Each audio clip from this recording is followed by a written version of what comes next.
السلام علیکم ناظرین، آج کا جو ہمارا ٹاپک ہے، آج ہم ڈسکس کریں گے جو پیٹ میں السر ہو جاتا ہے اس کے لیے کون کون سی دوائیاں استعمال ہوتی ہیں، ان کے کیا کیا مضر اثرات ہیں، اور اس میں دیسی طریقہ علاج کیا ہے، یعنی گھر میں کیا آپ احتیاط کر سکتے ہیں اور کون کون سے طریقے اپنا سکتے ہیں۔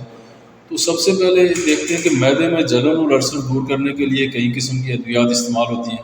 ان میں جو زیادہ مشہور ہیں وہ السیمیٹ ہے اور السانک ہے۔ ان کے کچھ مضر اثرات بھی ہوتے ہیں، جیسے ان سے ڈائریا ہو جاتا ہے، مطلب لوز موشن ہو جاتے ہیں، قبض ہو جاتی ہے، اونگ آتی ہے، تھکاوٹ ہو جاتی ہے، جلد میں دانے چھوٹے چھوٹے ہو جاتے ہیں، خون کے سفید خلیوں میں کمی ہو جاتی ہے، اور کبھی کبھی ایسا ہوتا ہے کہ گردوں میں بھی تکلیف ہو جاتی ہے۔ تو اس میں کچھ یہ جو احتیاط بھی کرنی چاہیے، اور کچھ صورتیں ایسی ہیں جس میں یہ میڈیسن جو نام بتائے میں نے آپ کو، یہ نہیں استعمال کرنی چاہیے، خصوصاً جو دوران عمل خواتین ہیں ان کو نہیں استعمال کرنی چاہیے، اور گردوں کی تکلیف کے جو مریض ہیں ان کو نہیں استعمال کرنی چاہیے۔ السر کے لیے دوائیاں استعمال کرتے وقت درد دور کرنے والی دوائیاں، خصوصاً اسپرین وغیرہ یا ڈسپرین ہو گئی، یہ دوائیاں کبھی بھی استعمال نہیں کرنی چاہیے ان کے ساتھ۔ السر کی دوا کھانا کھانے سے کم 1 گھنٹہ پہلے لینی چاہیے۔ اچھا، دوا کی نوعیت اور جو ضرورت کی اہمیت ہے اس میں دیکھیں، جلدی، پریشانی اور چٹ پٹے کھانا السر کا باعث بنتے ہیں۔ اس سے نمٹنے کے لیے نت نئی دوائیوں کے پیچھے بندے کو بھاگنا پڑتا ہے۔ السر کی تکلیف بہت شدید ہوتی ہے۔ اس کے علاج کے لیے مختلف قسم کی دوائیاں مختلف برانڈ کے ساتھ مارکیٹ میں دستیاب ہیں۔ اگر ان دوائیوں کو ڈاکٹر کے مشورے سے ہی استعمال کریں تو زیادہ بہتر ہے، اور یہ زیادہ اثر انداز ہوتی ہے، کیونکہ ڈاکٹر آپ کو بہتر مشورہ دے گا۔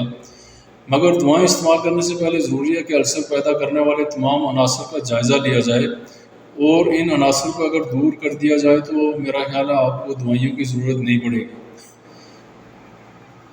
پھر اس کا جو آسان اور کچھ متبادل علاج بھی ہیں کہ السر زیادہ تر جو ہوتا ہے وہ جلدی پریشانی ہونے والے وجوہات، جلدی جو بندے پریشان ہو جاتے ہیں ان کو ہو جاتا ہے۔ حساس اور چٹ پٹی جو غذاؤں کے شوقین لوگ ہیں ان کو ہو جاتا ہے، اور اس میں شدید تکلیف ہو جاتی ہے۔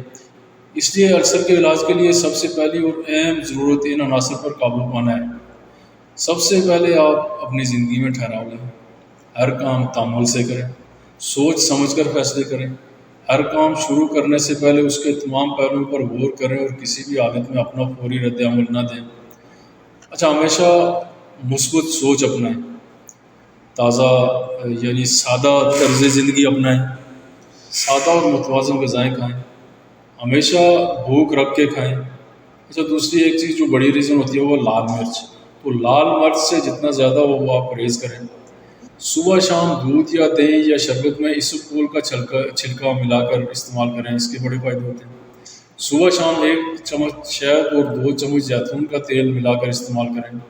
زیادہ گھی اور جو تیل والی تلی ہوئی اشیاء ہوتی ہیں ان سے پرہیز کریں۔ زیادہ تیز چائے، کافی اور یہ جو کولڈ ڈرنکس وغیرہ ان سے پرہیز کریں۔ معدے کے السر کے مریض دن میں 2 سے 3 مرتبہ 2 عدد کیلے کھا کر دودھ کا 1 گلاس استعمال کریں تو اس سے فوری افاقہ ہو جاتا ہے۔ معدے کے السر کے عامل جو افراد کے لیے لائم جوس بھی کافی مفید ثابت ہوتا ہے۔ اچھا، ایک اور چیز بڑی امپورٹنٹ ہے، وہ ہے بکری کا تازہ دودھ۔ بکری کا جو تازہ دودھ ہے وہ السر کے مریضوں کے لیے کافی سود مند غذا ہے۔ کم از کم 3 بار اس کو آپ استعمال کریں دن رات میں، یعنی 24 گھنٹے میں کم سے کم 3 بار استعمال کریں، اس سے آپ کا افاقہ ہوگا۔ آنتوں کے السر کے مریضوں کے لیے قدرت نے گوبھی میں بھی شفا رکھی ہے۔ گوبھی کا جوس دن میں آپ وقفے سے استعمال کر سکتے ہیں، اس سے بھی آپ کو افاقہ ہوگا۔